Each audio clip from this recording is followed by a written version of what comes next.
Ассаламу алейкум баршаңызға қайырлы таң. Шымкент қаласына 14-ке 14, оң жақ беті 17,5 метр болатын, яғни алдында 3,5 метр террасасы қосылған бір этажды үйге проект жазуға тапсырыс қабылдап едім. Көріп бағалап, тамашалап жіберіңіздер, өз ойларыңызды комментарияға жазып отырыңыздар. Алдында колонналары болады, болмаса 150-ге 150, 130-ға 130 квадратный трубалармен стойка қойсаңыздар да болады. Крышасы бәрі бірге жабылып кетеді. Баспалдақтармен көтерілеміз, оңға қарай терраса. Тіке прихожая кіреберіс болады. Сол жақ бірінші есік, мына жерде котельный болады, және үйдің сол жақ төменгі бұрышында содан сәл көтеріңкі ванна менен санузел орналасқан.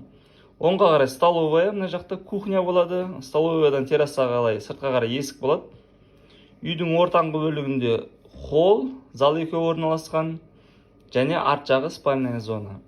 Жалпы үй қызыл кірпіштен салынады. Мына қарамен белгіленгендер колонналардың орны, қызылдар терезелер. Осылайына несущий стеналар, мына стена және мына стена. Бұлар 1,5 кірпіштен қаланады дағы, ал мына перегородкалар 1 кірпіштен қаланады. Мына перегородкалар. Ал мына ванна санузел, котельный жақтағылар жарты кірпішпен бөлінеді, яғни 12 сантиметр болады. Үйдің төбесі конверт, конверттен кіші конверт шығады.